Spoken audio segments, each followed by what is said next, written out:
Welcome to the Diefenbunker's Cold War Speaker Series. This is our second event in the year's series where we hear lectures and talks given by guests on Cold War themes both within Canada and around the world. My name is Sean Campbell and I am the curator here at the museum. Our speaker this evening is Dr. Matthew S. Wiseman. Dr. Wiseman is an assistant professor in the Department of History at the University of Waterloo. His research and teaching concentrate on the history of 20th century Canada, with special emphasis on the development of science and medical research ethics. He is the author of Frontier Science, Northern Canada Military Research and the Cold War, 1945-1970, co-editor of Silent Partners, The Origins and Influence of Canada's Military-Industrial Complex, and contributor to our last guest, Dr. Isabel Campbell's edited volume, Cold War Workers, on the subject of Cold War scientific research into isolation and sensory deprivation. With an eye to understanding the social and political dynamics of science, Wiseman's publications examine the complex dimensions of military and state-sponsored research conducted at government, private, and academic institutions. He also studies gender equity in the professional scientific community and is currently writing two books, one on the history of military medicine in Canada and a second on the history of women scientists at the National Research Council. In this talk, Dr. Wiseman will discuss his research for his most recent book, Frontier Science, highlighting newly declassified records about the size and scope of military research and development in Canada during the early Cold War to investigate the militarization of the country's professional scientific community. Given the recent announcements of funding towards a military presence in the Arctic and the upgrading of radar systems, it is a great pleasure to welcome Dr. Wiseman's study to our series and to understand this fascinating facet of Canada's Cold War history and how scientists use the military apparatus and geopolitical climate to further their research. I would now like to welcome Dr. Matthew Wiseman to the virtual podium. The floor is yours. Great. Thank you very much, Sean. Thank you very much, of course, Sean, for the invitation to be here. Thank you very much to everyone at the Diefenbunker who made this certainly possible. And I just want to say thank you as well to everyone in the virtual audience for attending and for taking some time out of your Thursday evening. Promise I'll be finished and wrapped up hopefully by 8:30. So for any fans of the Blue Jays and baseball, you can certainly get to the game afterwards. I was like to say perhaps they scheduled the game around the talk this evening. I think we can go with that. I'll just share my screen before I get into my talk here with you all today. Great, thank you very much. So as Sean said, I recently published this book that you see on your slide here. Frontier Science, Northern Canada, Military Research and the Cold War, 1945 to 1970. And what I want to do tonight is to use the main topic of my book to explore the question of the militarization of Canadian science during the war. And I'll do that primarily through a discussion of an organization known as the Defense Research Board, which is still in existence today, but under a different name, Defense Research and Development Canada, for those of you who might be familiar with this body. And I want to speak about one of the reasons why, of course, many scientists, hundreds across Canada, in fact, would come to work for the Defense Research Board during the Cold War. As is shown on the title of my talk here tonight, I think it's an important question that we can ask. You know, did these scientists have a duty to their certainly country to protect Canada and Canadian interests during the Cold War? Certainly many did. Others, though, saw, I think it's important to say, an opportunity to perform military-sponsored research in order to get funding to support their research and pursue their perhaps career goals. So I'll speak about both of those dynamics, again, within the context of Canadian security and national defense. But I'll begin here. Because the Cold War is an interesting period, and certainly an interesting period for the history of Canadian science, engineering, and technology. Much of the history of government-sponsored science in Canada, if you will, has an older history, though, that dates back to the First World War. During the First World War in 1916, the Dominion government would form an organization known as the National Research Council, again, an organization that is still in existence today. When that organization was formed in 1916, it was a civilian body that was meant to advise the federal government on how to support and fund science in order to support both Canada's efforts during the First World War, but also potentially into the post-war period as well, what would later become, of course, in hindsight, for our purposes, the interwar period. But the National Research Council, since it was formed in 1916, through the interwar period and into the Second World War, it was never meant to be a military research body. And yet, during the Second World War, because Canada did not have a military research body or a scientific research organization to support the Canadian Armed Services, scientists and engineers and research technicians affiliated with the National Research Council would take on that role and that responsibility. And this was one of the key aspects that would lead to the formation of an organization known as the Defense Research Board after the end of the Second World War in 1947. Military and defense officials in Canada recognized the increasing importance of science to the battlefield. Of course, everything from nuclear fission to triangulation, the development of radar, the mass production of penicillin, for instance. And these wartime applications were certainly important. They would help expedite victory for the Allied forces, but they would also demonstrate to many senior government officials in Canada that science and military affairs were increasingly entangled, and that if Canada was going to bolster its national defense and security in the years after the end of the Second World War, of course, under the emerging Cold War, that relationship needed to be bolstered and strengthened even more. So many officials connected with the National Research Council wanted to transition that body back to civilian research, and so they decided to create an organization known as the Defense Research Board. And that was created in April of 1947 as the fourth branch or the fourth arm of Canada's military. Right? The Canadian Armed Services being separate at the time, of course, with the Army, the Navy, and the Air Force. And now, as of April 1947, at the start of the Cold War, the Department of National Defense would have a scientific research organization devoted specifically to supporting the three branches of the military. The individual put in charge of this new organization was when it was formed under the umbrella of Canada's Department of National Defense was Olman Solant, himself a medical scientist. He trained in Toronto under Charles Best, the co-discoverer of insulin, in the 1930s. Olman Solant would perform operational research under the British forces during the Second World War.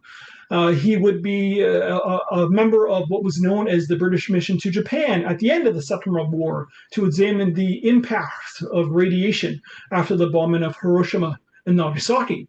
This individual was well connected in the scientific community, but he was also well connected within the operational research community or the scientific community of the British forces.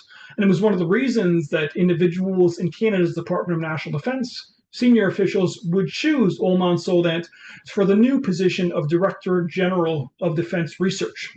And when that position was created in 1945, Olman Solant then would later become the first chair of Canada's Defense Research Board. And when he held this position of both Director General of Defense Research and Chair of Defense Research Board, he was immediately promoted and would have the status of being the senior most scientist in Canada's Department of National Defense. But more than that, he was a civilian. And more than that, he had equal status in terms of power and influence with the chiefs of the staff. So the head of the Army, the Navy, and the Air Force. Olman Solant was on equal footing with those senior officials in the Canadian military and in the Department of National Defense. But where my work comes into play with as regards to Olman Solant and the new organization that he was in charge of is the funding, the apparatus that he would create under his leadership. Olman Solant, as I said, was well connected in the British scientific community. He was well connected in the Canadian medical and scientific community as well. And he would rely on his wartime networks to build out a corpus for the Defense Research Board, a cadre of scientists all over Canada who would perform research for the armed services after the DRB was created, as I said, in April of 1947. So Olman Solant was central to welcoming and introducing and embracing military research as a key leader of Canada's scientific community and attracting others to this area of work as well. Now I want to just pause and kind of reflect a little bit on terminology or meanings that I'll refer to in my talk here today. And I'll begin with this terminology with regards to the Cold War, how to define the Cold War. The definition that you have before you is not a Canadian definition. This is a definition which was reprinted in the Canadian Army Journal in 1962, but this was an American definition from the from Army Information Digest. So the quote, the use of political, economic, technological, sociological, and military measures short of overt armed conflict involving regular military forces to achieve national objectives. A big part of what I uncovered in my research on the Defense Research Board and the Arctic implications of that research, which I will get to today in my talk, was that many scientists in Canada, in fact, hundreds of scientists in Canada, would embrace military research in order to perform their duty for the country, in order to help support the armed services, in order to help bolster Canada's security and national defense during the Cold War.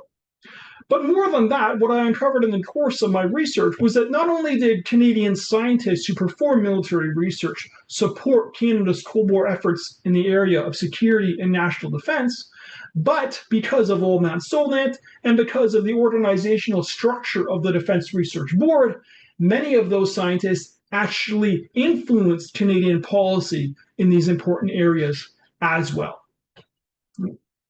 I argue in my work that scientific research with motivations directly rooted in the security politics and culture of the Cold War was unique in this regard. And this is one definition that I provide as regards to defining Cold War science, right? And this is important because I think we need to distinguish between science in the Cold War and distinguish that with Cold War science. So science actually with direct motivations, as I say, rooted in the security politics and the culture of the Cold War itself. What I will address tonight in my talk here with you today is specifically Cold War science, military-sponsored science conducted for a Cold War purpose. And of course, that purpose strictly being to bolster Canadian security and national defense. And the primary motivation and responsibility of individuals connected with Canada's Defence Research Board to better prepare the Canadian Armed Services, potentially for World War III, the battlefield of the future, and or any operational circumstances that may arise or may, if the need came to be. Now here's a snapshot, and you see perhaps a lot of numbers on the slide. The details are not necessarily too important. Rather, I want to give you an idea of some of the areas of research that were performed under the umbrella of the Defense Research Board. You can see everything on this slide from atomic warfare research, biological and chemical weapons, and the defense against those weapons, to explosives and propellants and computation and geophysics, and a full range of science and research in a variety of fields in the natural sciences and in the social sciences as well. The two areas that I want to focus in on with you today, and these come directly out of my book, are in the middle of this slide: human resources research and Arctic medical research. Human resources research, otherwise known in the context of the early Cold War as human engineering research, was research to tackle human inefficiencies or human deficiencies. So research meant to understand the impediments of the human body and how they could be improved upon.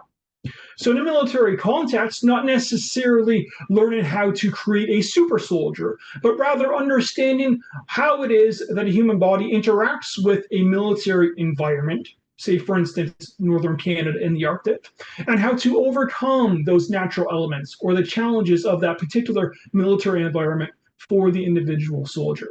So improving on physical fitness, improving on health, improving on stamina, improving on psychological awareness of one's own military or operational environment as well, all under the area of human resources research. We can also boil that down, though, to research as regards to human experimentation, which is why it's important to discuss with you here today medical research ethics in this context, and I will get to that during my talk with you here today. Here's just another slide to demonstrate what I refer to as the broad sweeping militarization of Canadian science. Now, what you see on this slide in particular are academic institutions or university institutions in Canada during the early Cold War between 1947 and the early 1960s. I highlight three institutions in particular, those being the University of British Columbia, McGill University, and the University of Toronto. Those three institutions having received between 1947 and the early 1960s the most amount of research funding from the Defense Research Board. Now, I can further tell you what's not on this slide is that during those years, the first 2 decades of the Cold War, approximately 18 to 20% of Canada's entire budget for the Department of National Defense was earmarked specifically for the Defense Research Board and specifically for military research and development. Okay? So research meant to support the Canadian Armed Services, but as well, research meant to create better and improved weapons and equipment for the armed services. A significant amount of that funding went and was funneled through the DRB to Canadian academics who would have held university research posts at these institutions that you see on your slide. A significant amount of funding. Now, in the course of my research on the Defense Research Board over the past 10 years or so, I have identified hundreds of academic and non-academic scientists and engineers in Canada who would have received military funding by this organization, by the DRB, during these years. I do not have a precise number, but you can see by the totals on this slide that more than 1,600 projects were funded individually during this period. Now, that's not to say or suggest that more than 1,600 scientists or engineers received funding. There were many scientists and academic institutions, for instance, who had held multiple research grants under the Defense Research Board. So the picture is a bit more complicated, a bit more nuanced than is shown on the slide here. But nonetheless, this is a significant amount of money that we're speaking about, and a significant amount of money filtered directly to Canadian universities to support military research during this period of the Cold War. Here is how that apparatus actually took place and how this unfolded in the context of the period. What you see here is a recruitment poster circa the 1950s from the Defense Research Board. I found this recruitment poster in the archives of the University of Saskatchewan in the paperwork of the John Diefenbunker papers and the University of Saskatchewan archives. And there were a number of different recruitment posters such as this that were circulated to Canadian academics and university institutions to advertise both funding and research opportunities that were available in the many research establishments of the Defense Research Board.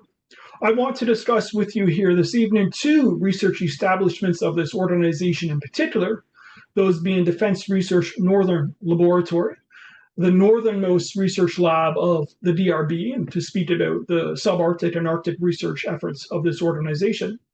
And I'll also speak about another lab of the DRB, which was known as Defense Research Medical Laboratories. This was on a Royal Canadian Air Force station in northwest Toronto at Downsview in particular for medical research with, again, a military application.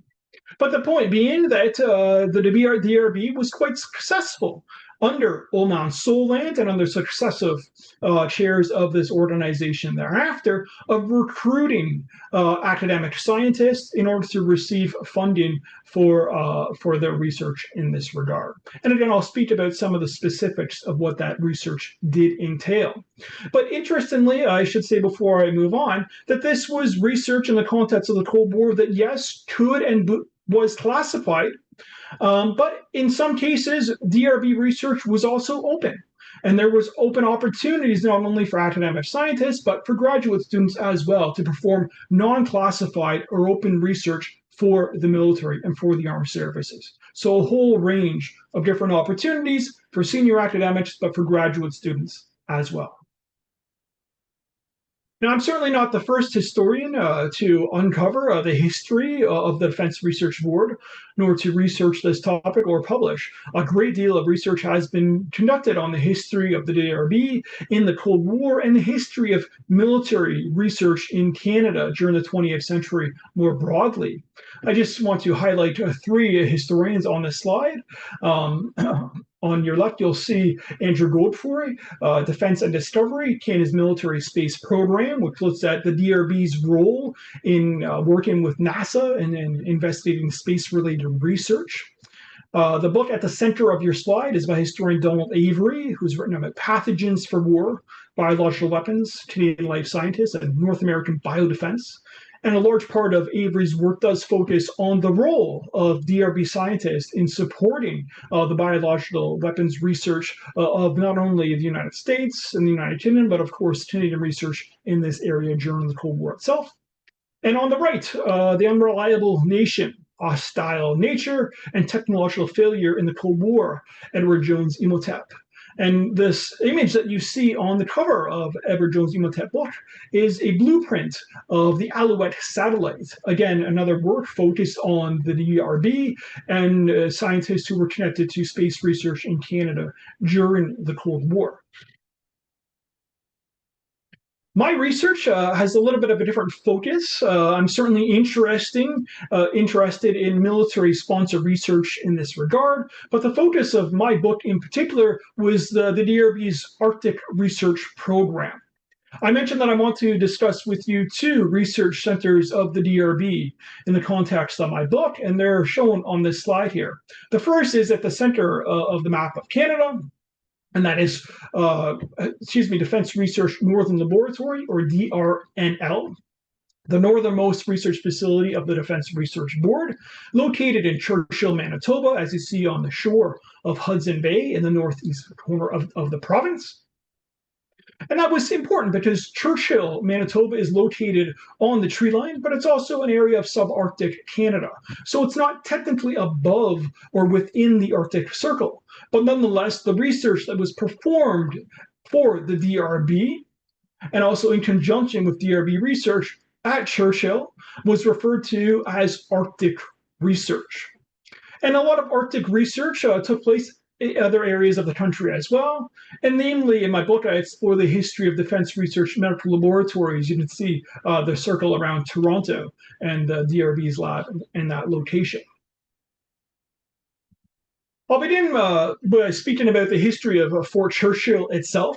And you can see here the map on the left of the slide. Churchill, Manitoba is certainly a community. It's certainly situated, again, in the northeast corner of the province. There was a military research center with the DRB, but the DRB's research center was located within a wider military base, and that military base was known as Fort Churchill. Fort Churchill, the military base itself, was established during the Second World War, and it was given the name Fort Churchill to distinguish it from the town site. The DRB would create the Defense Research Northern Laboratory as part of the Fort Churchill military base after the DRB was established in 1947 and 1948. And that facility would build, the construction of that would take place in the late 1940s and into the early to mid 1950s. The former Fort Churchill military base is now demolished. It is now the site of the Churchill Airport. So these buildings that you see here in the image of the right, showing the aerial view of the former Fort Churchill military base, those buildings are no longer there. But fortunately, there's a lot of historical evidence in which we can reconstruct the history of the base and the research activities that took place in and around the area. Here is one example of some of the research that I discuss in my book. Now, I mentioned, of course, the focus on human resources or human engineering in this regard, as regard to human experimentation. Well, the DRB funded, as I've said, hundreds of academic scientists across Canada. One of those scientists to receive funding from the DRB was this individual on your slide, medical scientist by the name of George Malcolm Brown, who was on faculty at Queen's University. The DRB funded George Malcolm Brown to perform research into what was known as cold weather acclimatization. And he performed cold weather acclimatization research under the DRB's Arctic Medical Research Program for nearly 1 decade under a few different research grants. This image on your slide shows Malcolm Brown, as well as with colleagues and with Inuit guides on Southampton Island in the north central area of Hudson Bay. This was from 1948 in particular. And what Malcolm Brown did as part of what was referred to as the Queen's University Arctic Expedition was visit Coal Harbor on Southampton Island. And he and his research colleagues performed medical services for local Inuit and Indigenous peoples. But as well, when they were on location for the DRB as part of the Arctic Medical Research Program, they would take samples, human specimens from individuals during otherwise routine medical examinations. So samples of skin, samples of urine, in some instances as well, samples of organs, liver samples by biopsy, for example.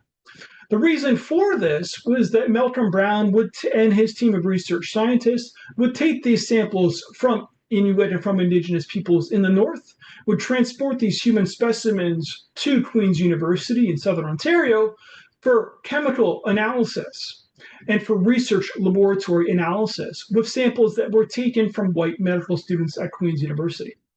What I'm describing here in the context of the early Cold War was racialized experimentation. Right? The theory and hypothesis behind the research was that Inuit and Indigenous peoples in northern Canada and the Arctic were somehow biologically adapted to cold weather in a way that white people were not. And this was sponsored by the Defense Research Board because military and defense officials thought that if the Canadian military was going to send soldiers into northern Canada, into the Arctic, into a cold weather environment, and perhaps they could get a leg up by understanding more about how the human body adapts to a cold weather environment or becomes acclimatized to cold, then the research was considered important in that context. Ultimately, over the course of 8 to 10 years, the theory behind the research, the idea that Inuits were somehow biologically adapted to cold weather in a way that white people or non-Inuit people were, that theory was false. Nonetheless, it was a theory that was supported by a racialized understanding that there was a difference between, as I say, Indigenous peoples in the North and white bodies in this regard. Here is one of the reasons that some of the research under George Malcolm Brown took place in northern Canada and the Arctic. And it's because of the experiences of largely white soldiers who were sent to northern Canada and the Arctic on training exercises and on operational duty during the early Cold War. Here's a couple of images.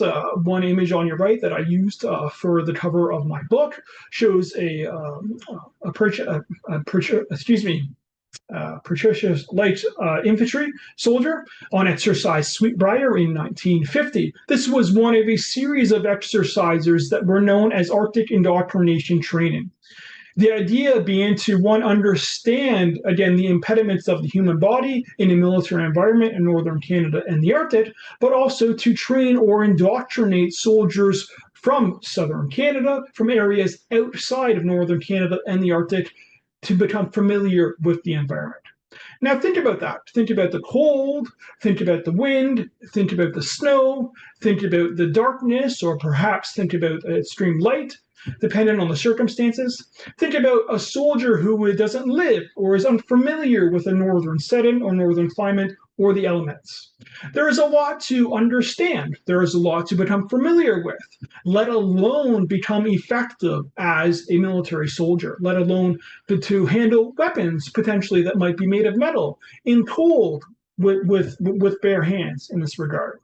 And this was research that was performed not only to understand how the human body or the soldier in body will react to a northern environment, but as well research to understand how to improve upon potentially military weapons and all equipment that soldiers might use in this particular setting. right? So research around particular ammunition and how that ammunition actually works or operates in a cold weather environment. You can see here, of course, equipment and vehicles to transport soldiers in a northern environment over difficult terrain, in snowy weather, and in conditions that are not suitable to military fighting in this regard. Now, a lot of these lessons with regard to the cold weather warfare, of course, would come to the fore during the Second World War, and officials in the Department of National Defense, senior military officials within the armed services, recognized that some of the lessons of the Second World War needed to be that there was needed to be more research in this area.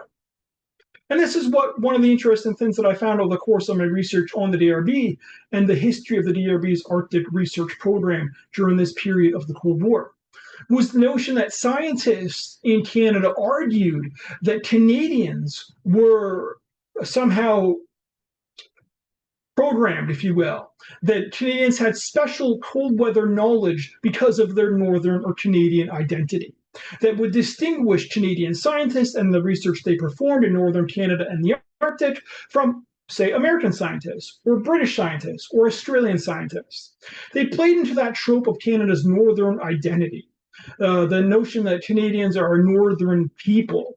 And somehow Canadians as a northern people, that stereotypical notion, also meant that Canadian scientists and engineers had a special knowledge with regard to the Arctic and could apply that special knowledge in a military setting to, as I say, improve upon the military capabilities and operational effectiveness of all three services, the Army, the Navy, and the Air Force.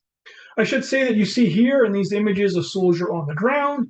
The DRB's Arctic research program did focus heavily on soldiers on the ground in a full year-round setting. So not only during the winter months in Churchill in northern Canada and in the Arctic, but also during the summer months as well.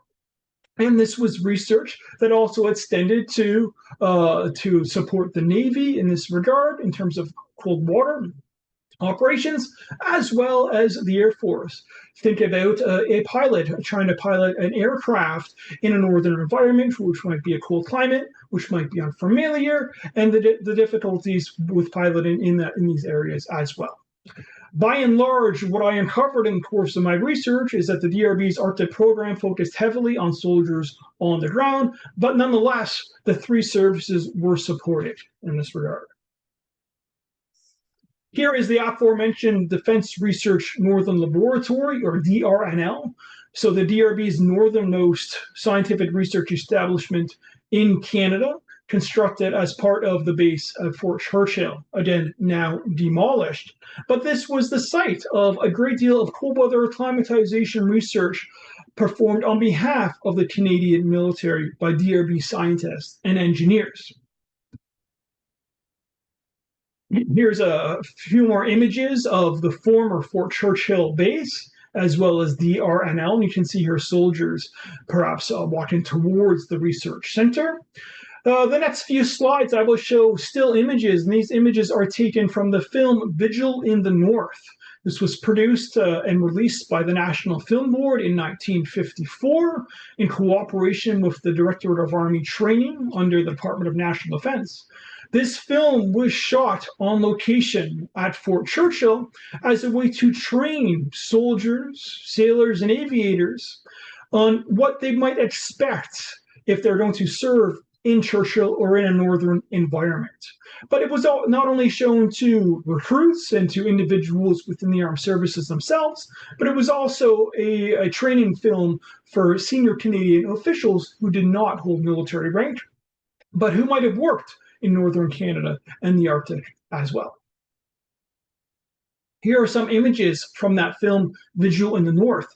And you can see here more about the cold weather acclimatization research that was performed on soldiers. What you see in this image is scientists with the Defense Research Board, and you see three soldiers. And these individuals, of course, have wires that are attached to their equipment and to their headgear in this regard. And these wires and condensers, what they're doing in this regard is they're measuring how the human body as well as the equipment reacts to the cold weather environment in this regard. Here we can see a couple of close-up shots of that. One of the difficulties that soldiers new to northern Canada discovered early on in the Cold War was that headgear was ineffective and it would often fog up because of the cold weather. So you had scientists and engineers in the DRB try to create new forms of headgear and new forms of military clothing and kit and equipment that would work specifically for military operations in northern Canada and the Arctic. Some of that equipment was effective. The DRB and engineers associated with the DRB did create new forms of Arctic clothing for service in northern Canada, as well as other cold weather environments around the world.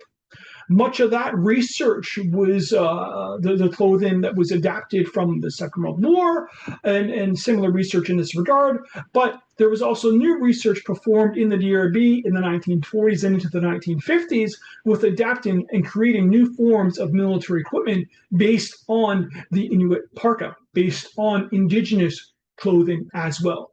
And it's not shown in this image, but from the film I can show you, or that I'm speaking about, Indigenous guides did work in support of the Canadian military and did provide Indigenous traditional knowledge with respect to living, cooking, traversing, and as well fighting in a northern environment.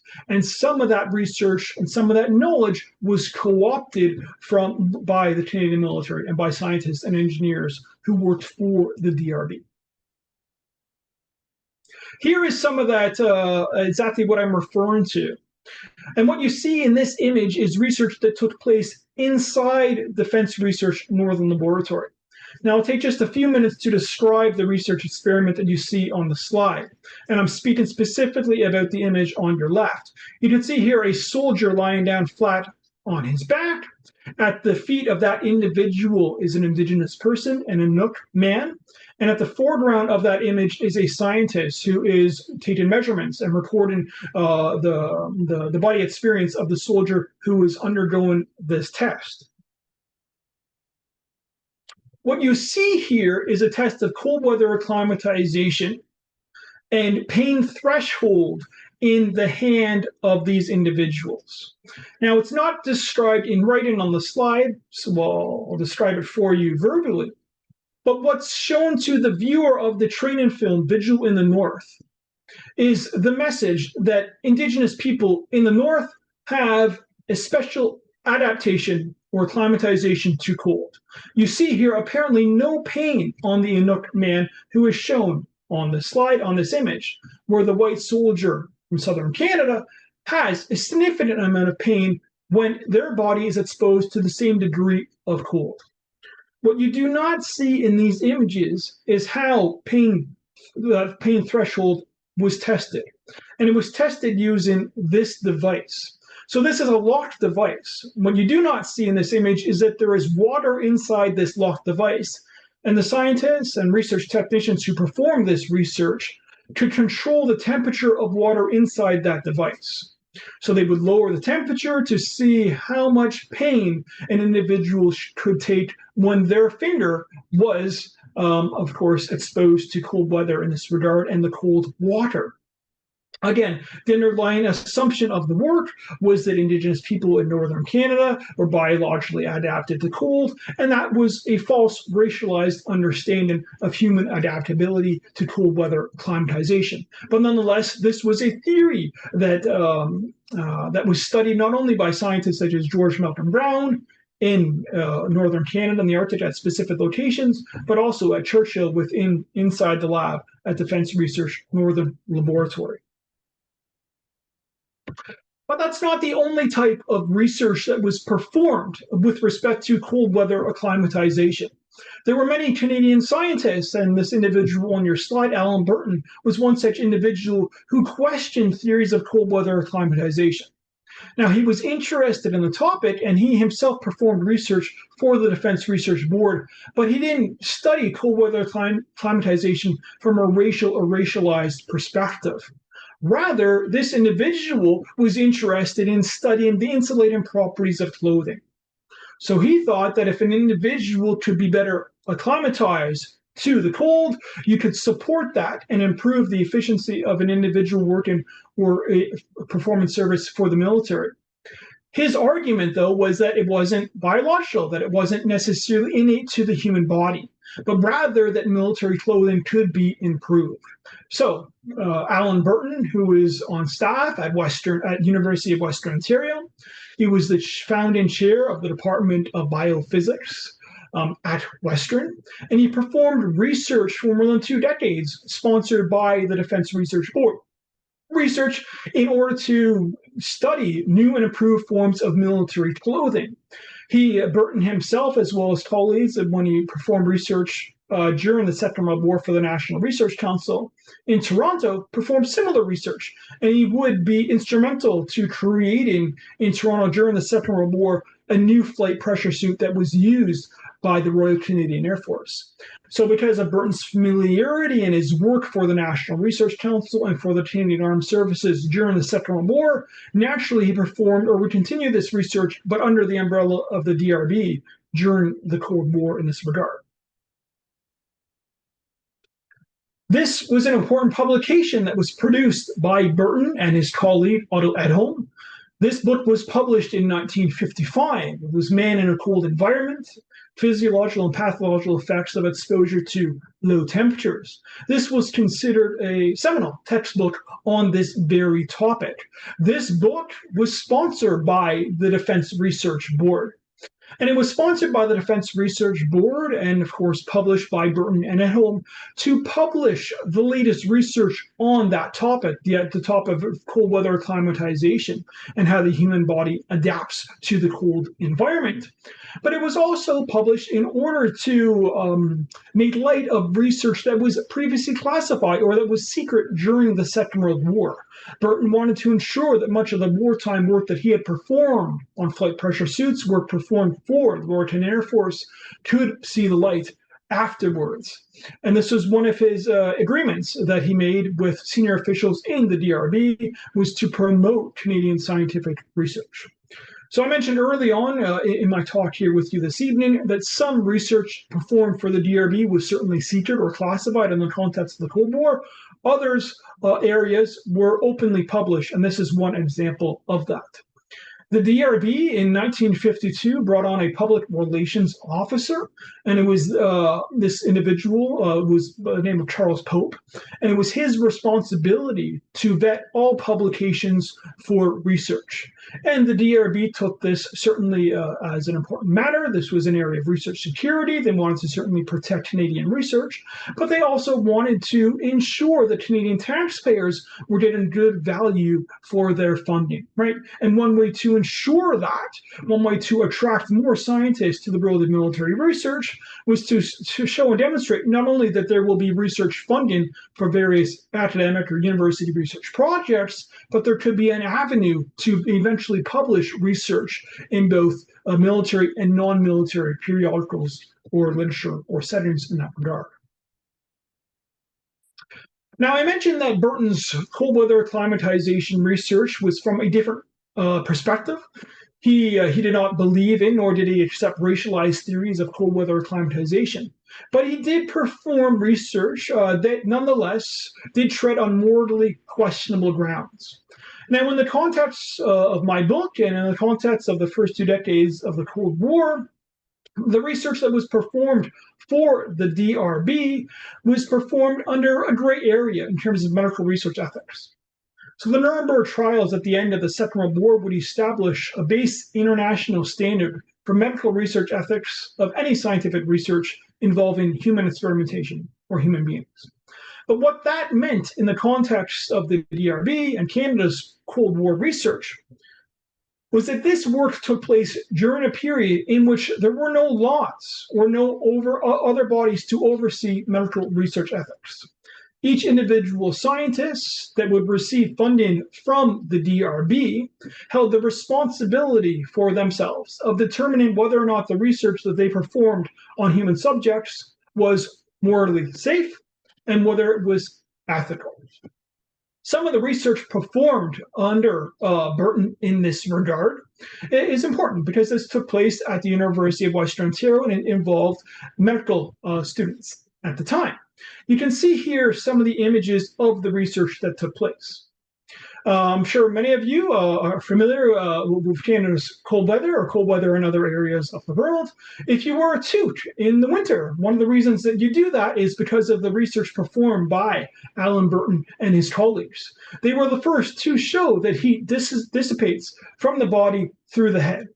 And so what you see in this image in particular is research performed again around cold weather acclimatization, but to understand how heat escaped the human body.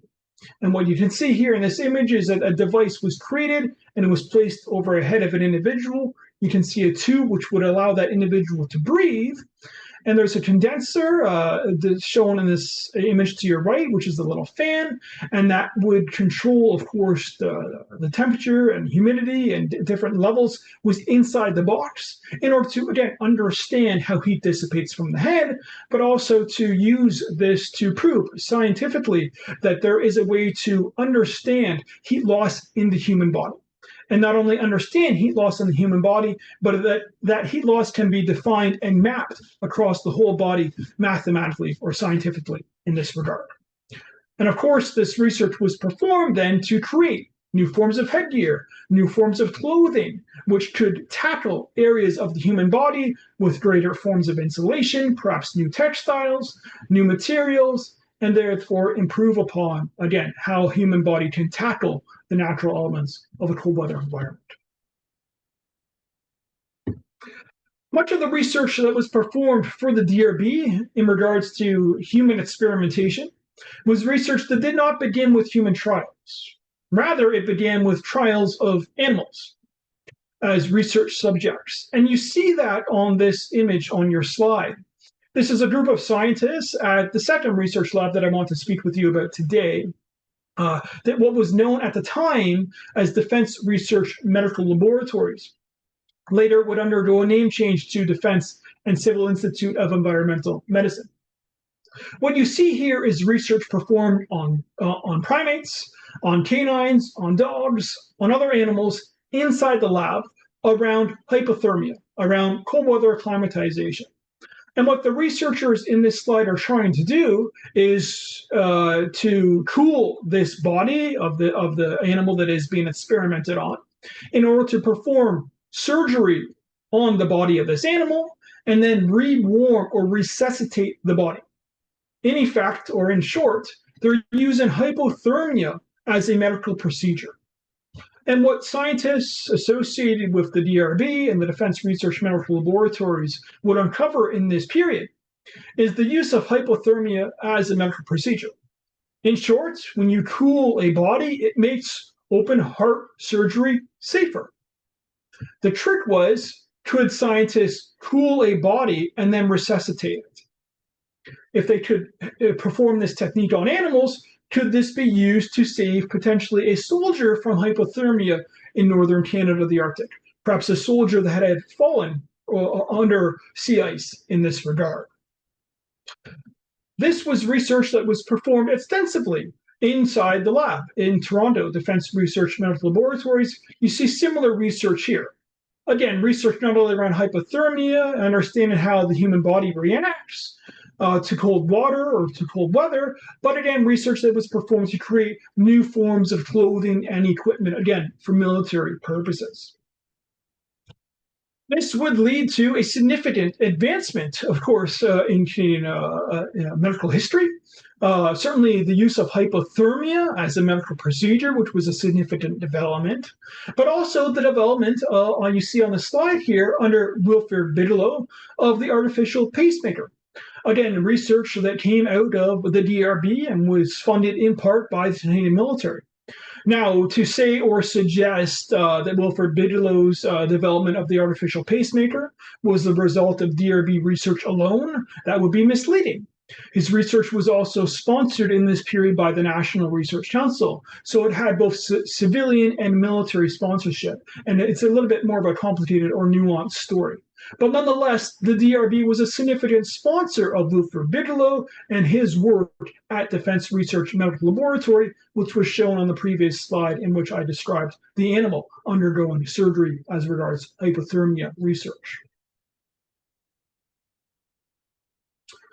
I mentioned a bit earlier, and I just have a few more slides to wrap up and to conclude. But the Defense Research Board and scientists and engineers and research technicians who performed northern or Arctic research for the DRB performed this research in all during all months of the year. It was year-round research, and it was performed not only in terms of the cold weather or cold weather acclimatization, but it was also to understand how the northern environment and northern elements impact soldiers and their operational capabilities and effectiveness during warm weather months as well. If you've had the privilege or the opportunity to travel or perhaps live in areas of northern Canada, be it Saskatchewan, Manitoba, and or otherwise, you will know that the circumstances of the environment are the perfect breeding ground for mosquitoes, black flies, and insects during the summer months because of the terrain, of course, in these areas, because of body muscade, and other aspects of the natural element in this regard. Well, bugs and biting insects were a severe hamper on military training exercises, to be sure, during the early Cold War. So naturally, military officials co-opted scientists in the Defense Research Board to find solutions to the bug-related problem. One of the areas of research that was investigated by entomologists who worked for the Defense Research Board was small-scale eradication of biting insects. And what they tried to do was use DDT and other chemical stimulants to create effectively an aerosol bomb that could be dropped in a particular location. And this aerosol bomb or chemical could be released and could dissipate and eliminate all bugs, all biting insects in a particular environment. The theory or idea behind this type of research was, what if there was going to be an invasion of northern Canada and the Arctic by potentially enemy forces, such as the Soviet Union? And what if this took place during the warm months or the summer months, and Canadian soldiers needed to fight in an operational environment in which insects did not impede their effectiveness? There were many different other aspects of the research. I should say that aerosol bomb ultimately failed. Canadian entomologists associated with the DRB were unsuccessful in developing an aerosol bomb to eradicate insects. But there was other forms of research as regards to entomology and how different repellents could be created or manufactured, for instance, for military use. And that's what you see in some of these images on the slide, where entomologists and other scientists and research technicians during the summer months would go on military training exercises to study how insects impacted upon soldiers during training and during certainly operational duty as well. One of the other theories or ways to handle the problem of insects and the eradication problem that was investigated at the time was shown on this slide. And what you see here are entomologists taking a solution of radioactive phosphorus purchased from south of the border from our American partners. And this radioactive phosphorus is being poured into water in and around the Churchill area, in what you can see here is a square controlled location.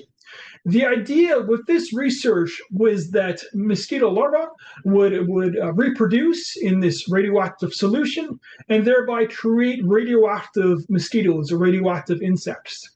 The idea of using radioactive phosphorus to tag insects in this regard was in order to track the dispersal patterns and to track northern insects and to see how large their communities were and how their dispersal patterns affected a particular military environment in this regard.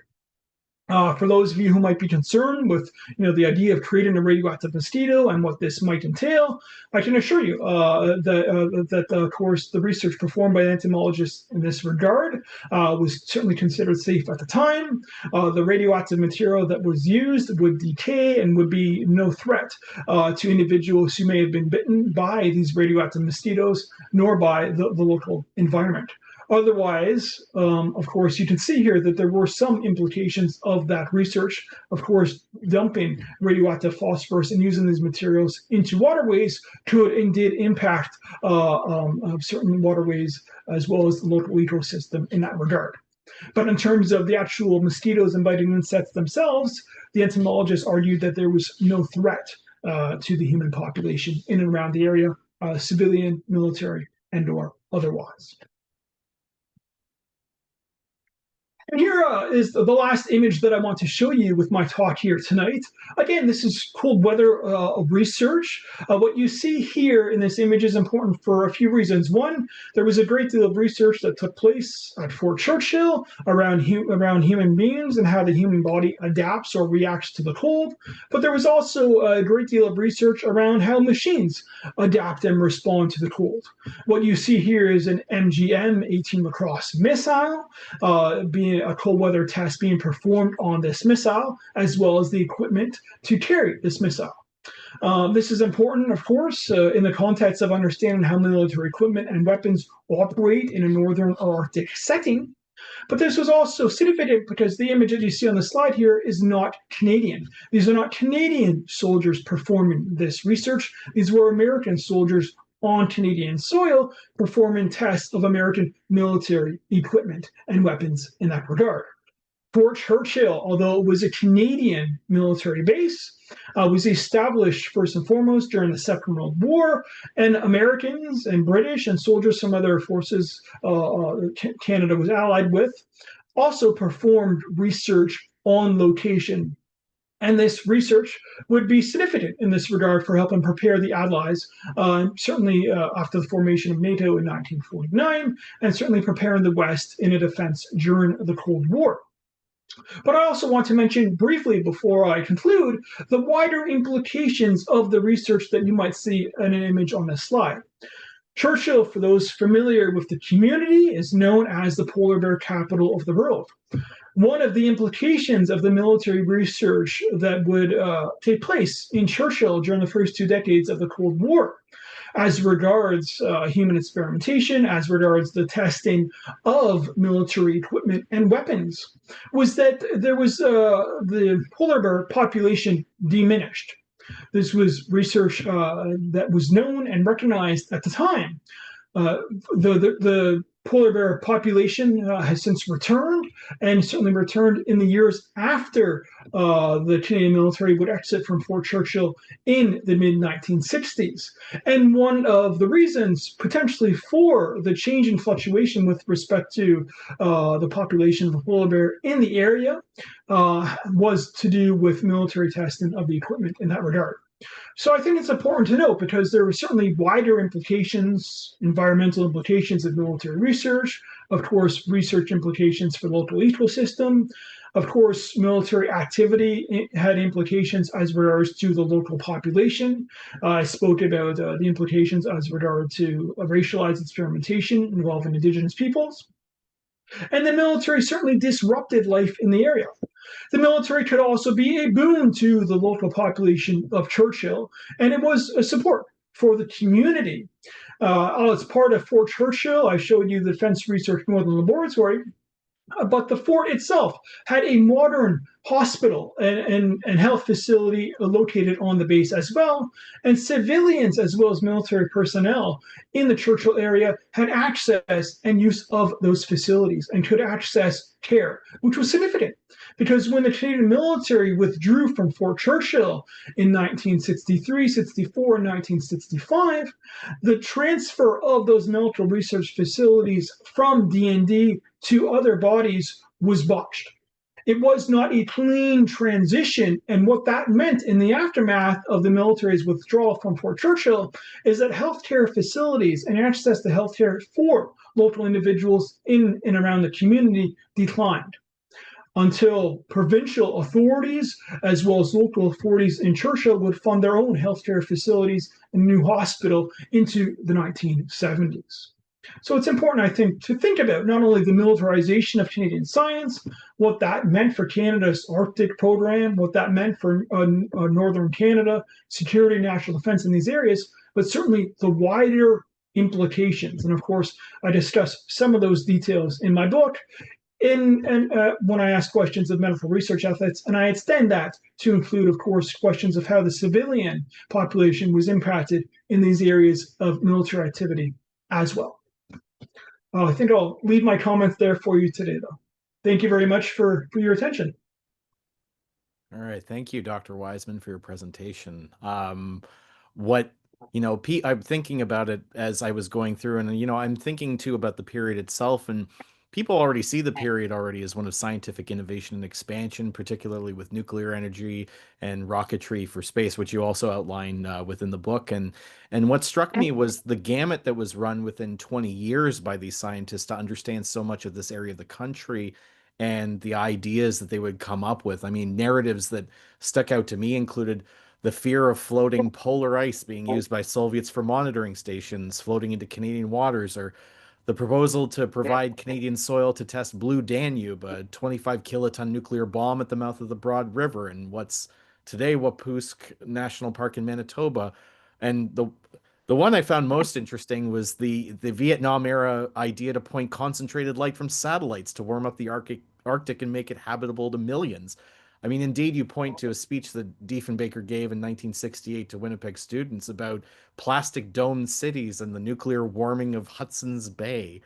I mean, in the book, you write about the concept of environmental protection to these scientists, that it wasn't about protecting the environment itself, but protecting man against the environments they would fight in, as if they were trying to control nature itself in the name of northern sovereignty. And I mean, the ways they tried to get there, as you outlined, were fascinating and at times disturbing to read. And overall, this is an excellent addition to the scholarship of the period, and I thank you for writing about it and presenting it tonight.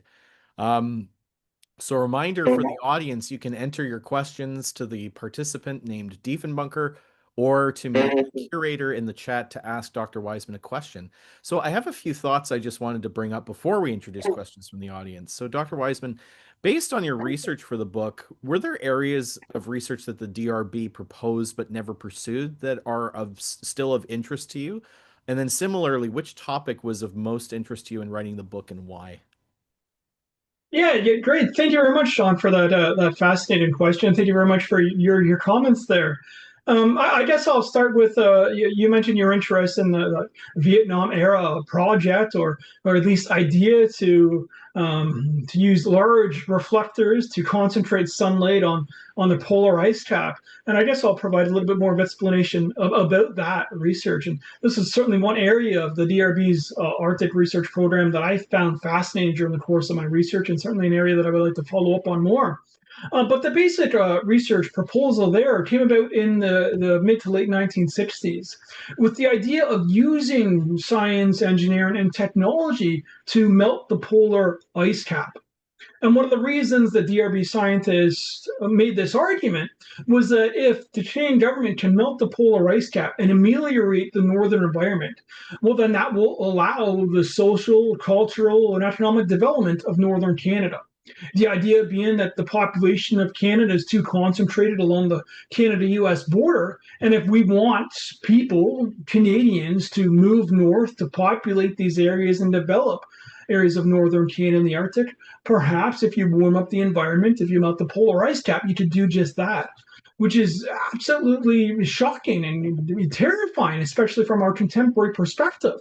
And let's see, this is only the late 1960s into the early 1970s. I mean, we're not too far removed, of course, from here we are contemporarily. And if we think about the idea of, melting the polar ice cap from our current perspective in 2025, it just sounds shocking that Canadian scientists had these ideas and they advocated these ideas. Well, one of the core aspects of military funding, whether it's in Canada during the Cold War related to the DRB or not, is the idea that military scientists not only want to sell the military applications of their research, but the civilian applications of their research as well. And that's where that research proposal came from. Now, it never got off the ground. It had support of, you mentioned John Diefenbunker. Of course, he was no longer prime minister at the time. But that research proposal also had support of senior officials in the Department of National Defense. One of the ideas to actually melt the polar ice cap was to place nuclear reactors at the center of Hudson Bay and to begin to warm up the waters of Hudson Bay, which of course are connected to the Arctic Ocean, by a centigrade or two each year, and thereby over time to melt the polar ice cap, and again ameliorate the northern environment, again for social, cultural, and economic development. Fortunately, again, that idea never got off the ground. You also mentioned space reflectors. The idea there was that there was research performed during the Vietnam War around taking reflecting sunlight on the Vietnamese jungles to concentrate sunlight and to illuminate the jungles at night, in effect for military purposes. And so that same technology went into potentially this idea of the DRB of perhaps using or concentrated sunlight on the polar ice cap to melt the ice cap. So there were a number of different ideas and theories. As I say, that idea never got off the ground, but it's certainly an area of DRB research that I would like to explore and learn more about in the future. Hmm. Um, another question too, because you focused and you did go up to Churchill to do a lot of this research. When you learned the extent of the work done in Churchill at the Northern Research Lab, did you tell the community the extent of what you found? And then additionally, how much did they know about already versus what you found in archival sources? Yeah, so that's a fascinating and very important question. So, yes, oral history was a significant part of my research in this regard. Much of the basis for the book and the foundation for the book is based off access to information. So, I need to thank individuals at Library and Archives Canada and many other archival institutions, not only national archives but university archives across Canada as well, in which I could use access to information to get access to formerly classified or formerly secret military reports and DRB reports in this regard. But another part of my research was, yes, oral history research directly in the community. I spent nearly 2 weeks in the community of Churchill. I was invited into the community. There's a fantastic scientific research establishment known as the Churchill Northern Studies Center, which is on the site of a former rocket range, which was known as the Churchill Research Range, which is a rocket range that stood adjacent to the Fort Churchill military base. I mentioned that the Fort Churchill military base is demolished, but the Churchill Research, the rocket range, is still there. It's no longer operational. It went out of commission in the 1980s, but it was, for a period of time, used by scientists and engineers affiliated with the DRB, as well as scientists that were affiliated with the National Research Council, in terms of some of that space-related research that I spoke about earlier on. Aurora Borealis research and rocketry research and otherwise. But yes, over the course of my time at Churchill, I had the opportunity to speak with some individuals in the community who worked or knew of the military base. And the response that I received was one of intrigue, certainly interested in some of the experiments that I spoke about and discussed that took place inside of Defense Research Northern Laboratory. I did not meet anyone with direct knowledge or personal experience of the research experiments that I discussed in my book. By and large, the response that I received was one of general notion that the Canadian military presence was there, that it was certainly high and large during the 1950s and into the 1960s, before the military withdrew from Fort Churchill in the mid 1960s. There was an awareness of military activity, but there wasn't necessarily idea or direct knowledge of what that activity actually meant or entailed. Now, that being said, I don't want to say or suggest that DRB activity that took place in Churchill was simply classified or secret or out of the public eye. I mentioned that a big part of the DRB success, and certainly DRB research and scientists and engineers in the area, was cooperation of Indigenous guides in the area, Indigenous peoples who would share their knowledge and would take part in military exercises as well. So certainly there were individuals in the civilian community in and around Churchill who knew of and who were involved in DRB experimentation. I just didn't have an opportunity to speak with or meet those individuals, perhaps because of the distance with respect to time and other factors involved in that regard. Okay. Um, as you outlined, the focus on scientific research for the military in the Arctic waned in the early 1960s under Diefenbaker's government.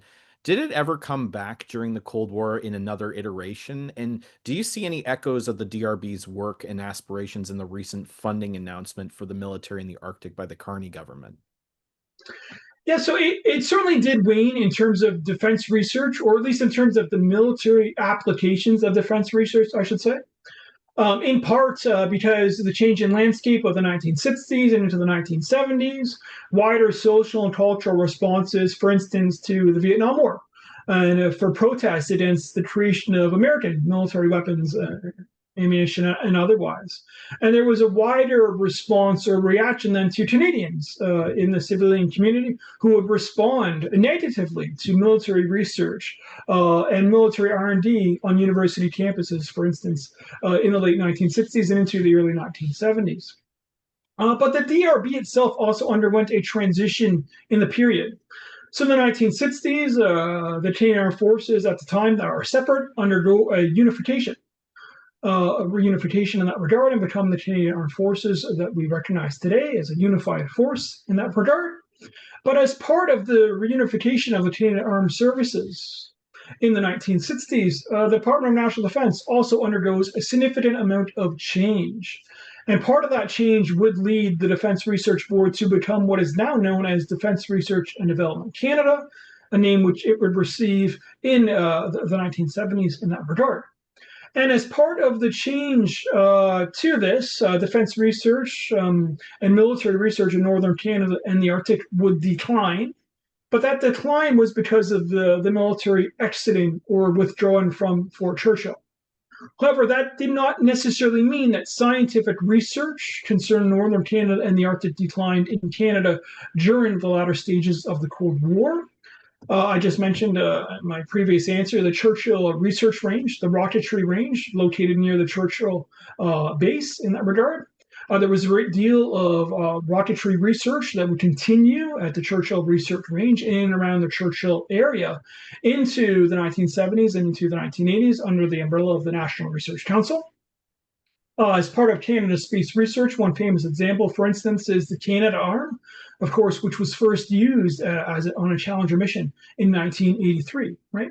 So just to show and demonstrate that there was a continuation of Canadian scientific research, certainly in the latter stages of the Cold War, a transition away from kind of military defense research, but there was still certainly a great deal of scientific innovation in Canada in the period.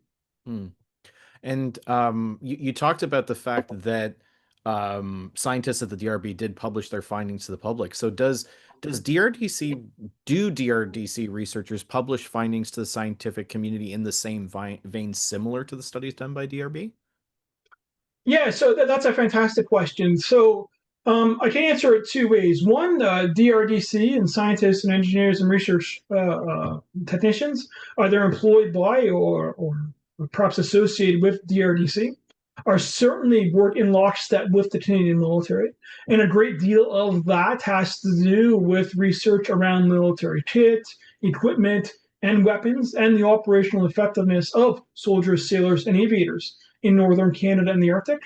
So the Canadian Armed Services and Canadian Armed Forces undergo annual exercises and training in northern areas of the country. And DRDC scientists and engineers, as I say, still work in cooperation with the armed forces in that regard.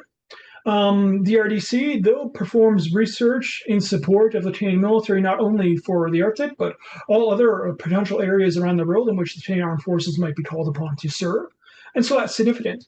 As regards your question about the actual publication, DRDC does publish vetted scientific reports.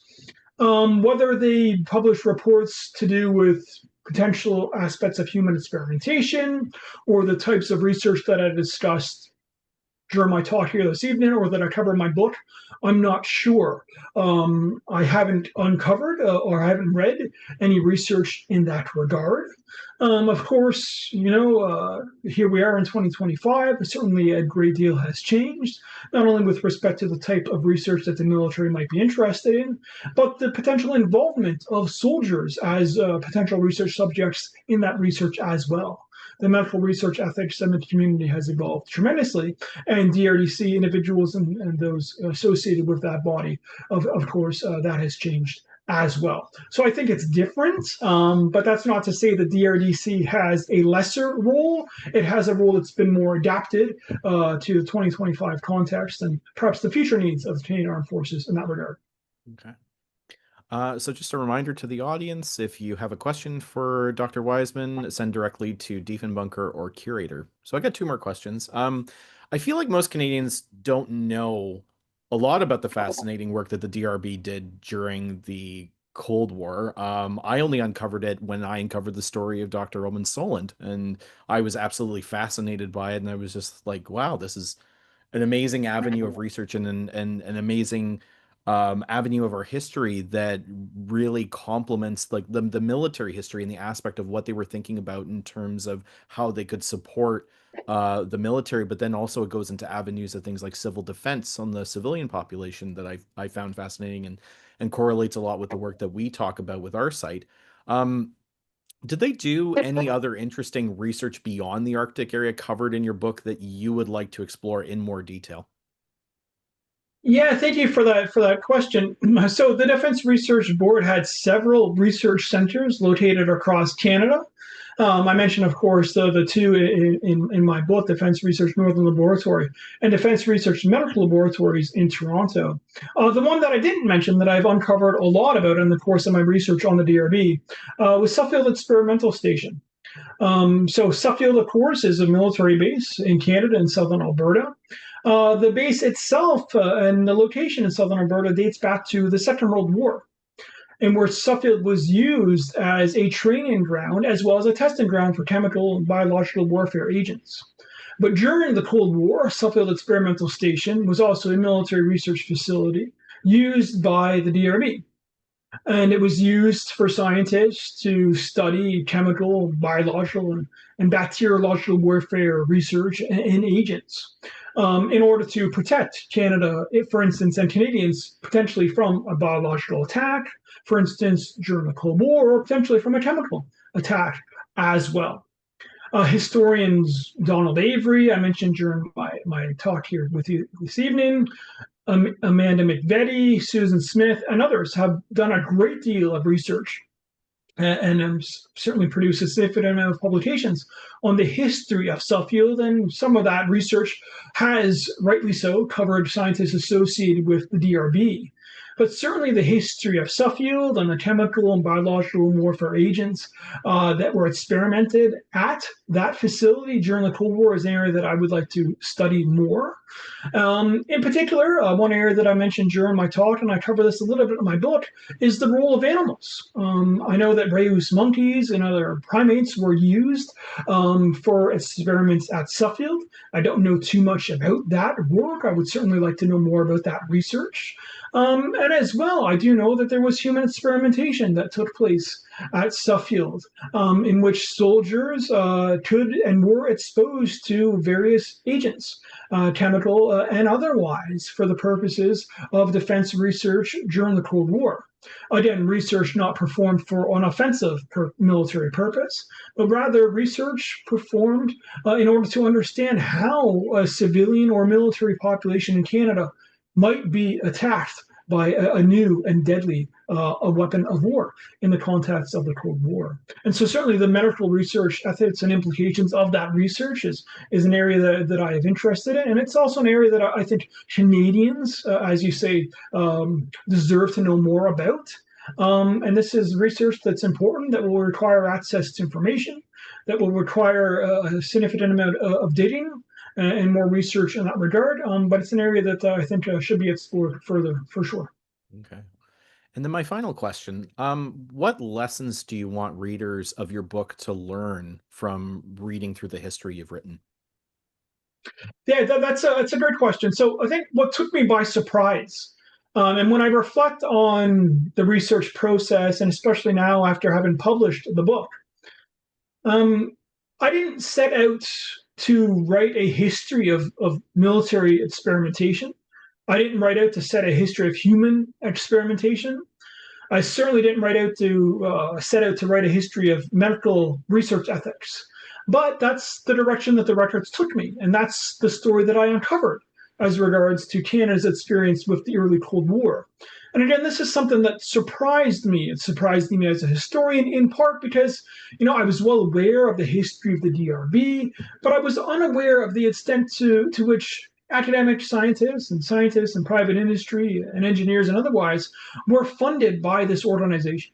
I was unaware of how large it was and how much of an influence that this organization certainly had on the conduct and on the development of medical science in Canada during the Cold War.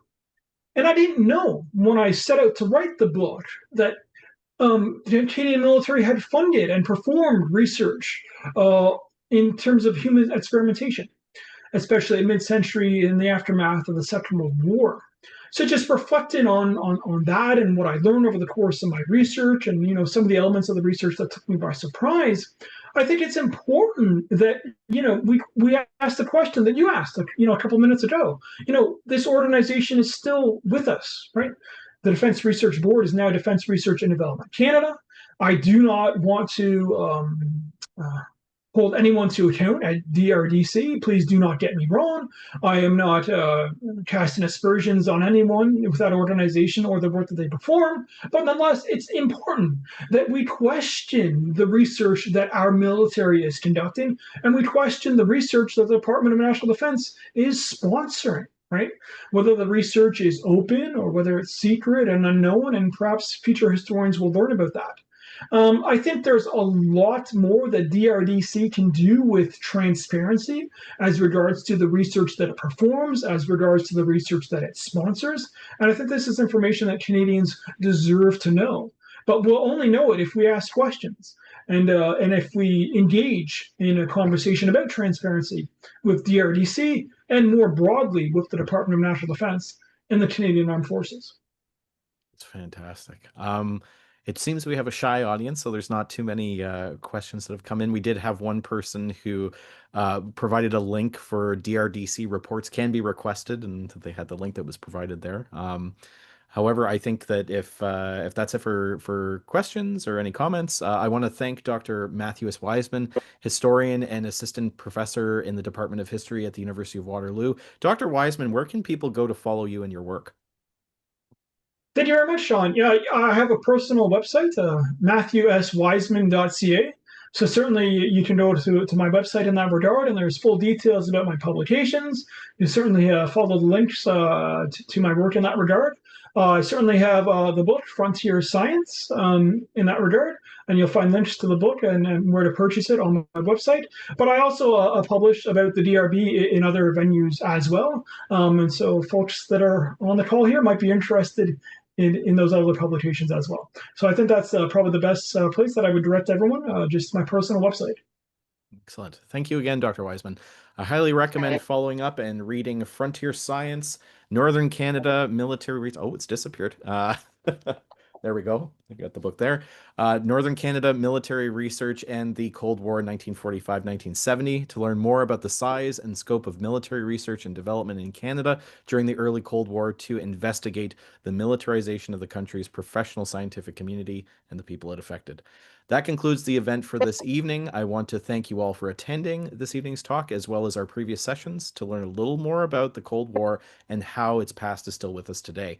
We will be returning on Thursday, November 20th for our final talk in this year's series with Dr. Kevin Spooner of Wilfrid Laurier University, who will be discussing Canada, Africa, and the Cold War. We look forward to seeing you at our next series event. Thank you and take care.